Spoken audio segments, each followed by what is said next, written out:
Had a meeting with the parole counselor earlier today. He's trying to help me prepare for the parole board hearing. It would be my first. Didn't go well.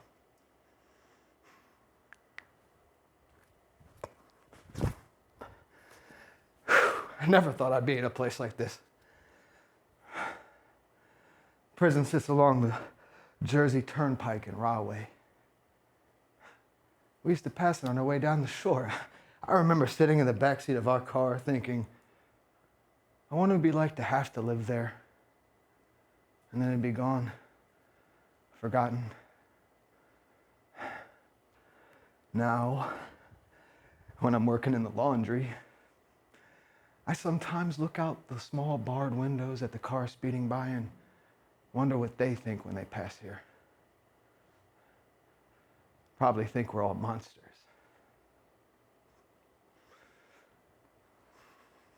The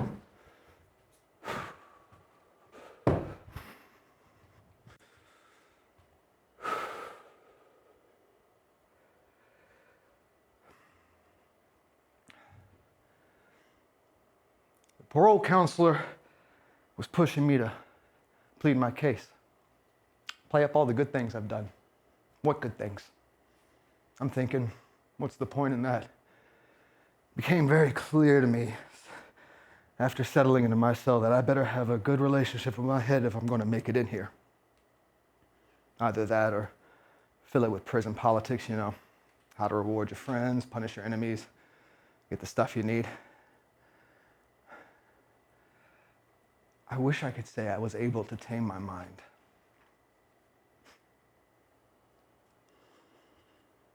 Don't you want to get out? He said. My head immediately fills with an image of that moment when I made that idea impossible forever. Tries to convince me to think of the good times. No! I'm thinking, what's the point in that? Anytime I go in that direction, my mind is filled by that one blinding moment of rage and hurt and shock. But you're not like the others. You're basically a good guy who lost in one terribly tragic moment, he said. It may be true that the wrapping I come in is different from the others. But I know I have more in common with them, even if he doesn't.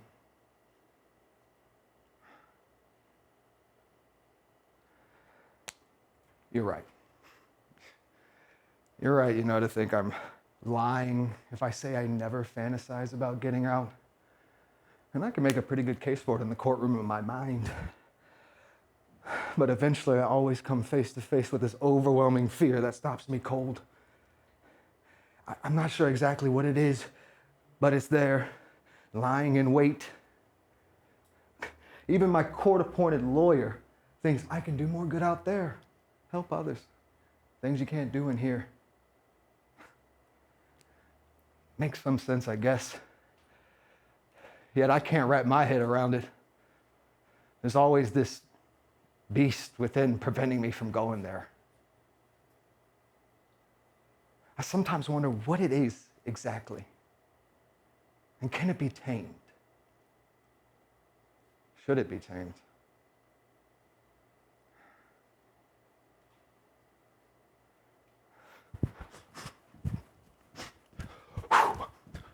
Who am I? Once upon a time, I knew, or thought I did. Kind of a puny but happy kid until I hit my teens and fucking exploded.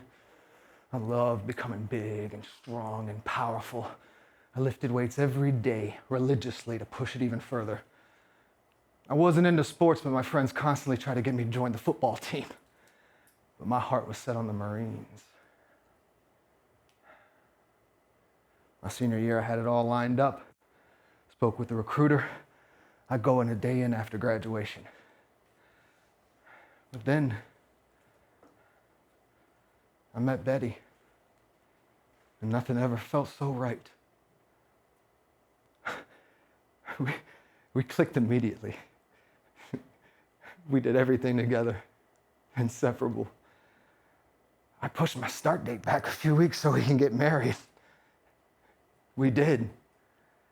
And no one was ever happier than I was. Except for maybe her. I couldn't wait to get back from my tour so I could spend every day with her. No, just stop. Don't go there. No. Not a good idea.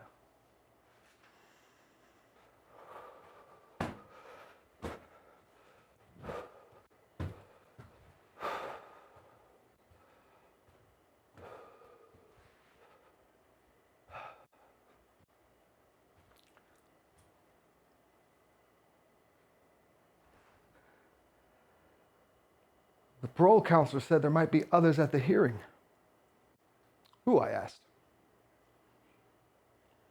Those who would be most affected by your release? Her family? Your father? Your son? Do you think my son might come? Really? Possibly. Do you think I could see him? No. Even if he does come, your interview will be in private. I see. The only person that's come to visit me all these years has been Dad. And I almost wish he wouldn't. I can tell that this has broken him. He doesn't tell me when he gets out of coming here.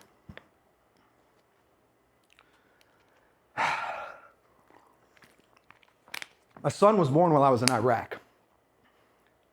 Suddenly, I was aware of being vulnerable in a way I never had been. I became cautious, risking less, not being as aggressive. And as a leader, that is a mistake, a big mistake. And others paid the price. My friends, fellow Marines, I thought I could recover. And I might have. The other thing didn't happen. When I got out, I worked for a firm providing security for a corporation. Everything was going well until it wasn't. The erratic confidence, stupid mistakes, the war hero that's got blood on his hands he can't forget. But Betty was great during all this. She really tried to help me heal. And we had some good days, weeks even. But the gloom always returned. Usually the sight of my son broke through the darkness. We spent a lot of time together in those days. We had a good relationship that meant a lot to me. Until he became a teenager. And then his presence began to bug me as he became more distant.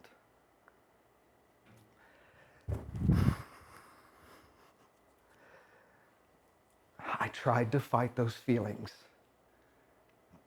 but they were relentless.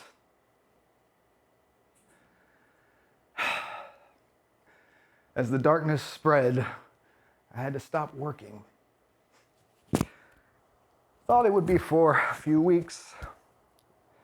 Then it turned out to be slowly forever. Still, Betty was right there, rolling with the punches, trying to lift me up, keep us going.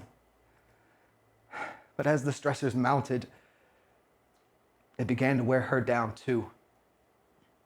The fighting, arguing, silences all increased.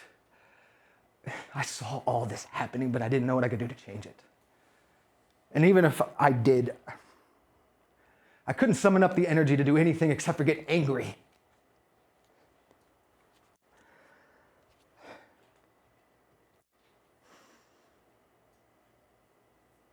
The parole counselor wants to have another meeting.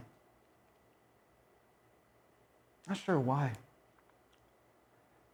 Is it because it's something he's supposed to do? Or is it because he sees something in me I can't? Preacher stopped by last week. Wanted to talk about forgiveness. I'm actually good at forgiving, with one exception. He prodded me as to why that was, and what stood in the way of offering that to myself. Guilt, regret, perfectionism. Sure, all those things. But there was one other thing, and he knew it, and so did I.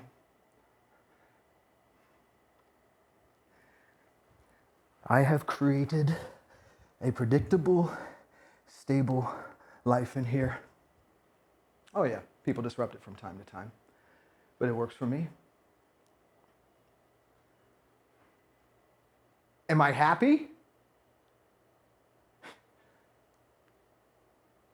That's a stupid question. Happiness is not possible for me. No, a flat, drab kind of contentment is the best I can expect. After all, I did it. I did it. No one but me. I was running from the house that night, not because I was running from what I did. No. I was running because I couldn't stand the fact that my son had walked in and seen the bloody effect of my rage. And in that instant, I shattered his idea of two of the most important people in his world, changing him forever. Later that night, I turned myself in.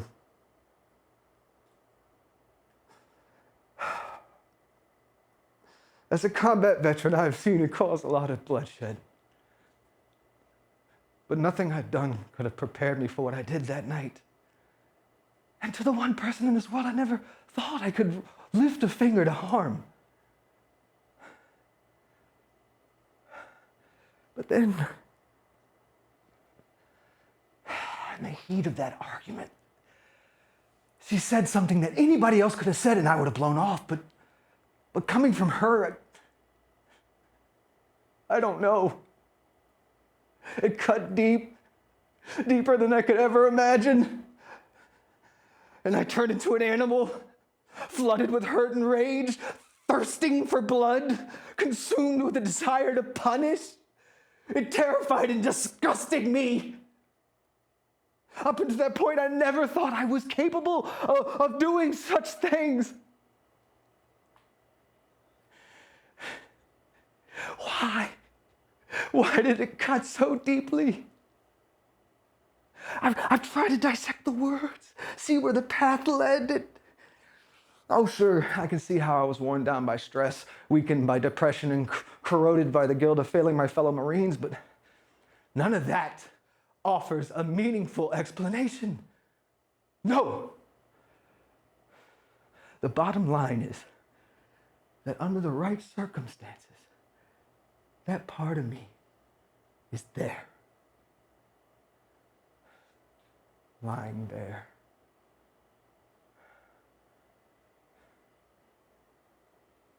And now I know it's always been there.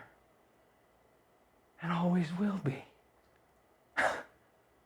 That's it. That's why the thought of leaving prison terrifies me. I don't know what lies beyond these walls. All I know is that in here, I'm safe. Because I can never get close enough to anybody in here to ever risk losing control because of something they said or did. Maybe, just maybe, the beast within is really my friend, keeping me from ever having to go to that place, from ever having to become that person, a person capable of causing such pain, creating such horror. Yes. That's it. I don't need forgiveness. I need protection. It's my own sentence, and the only one that counts.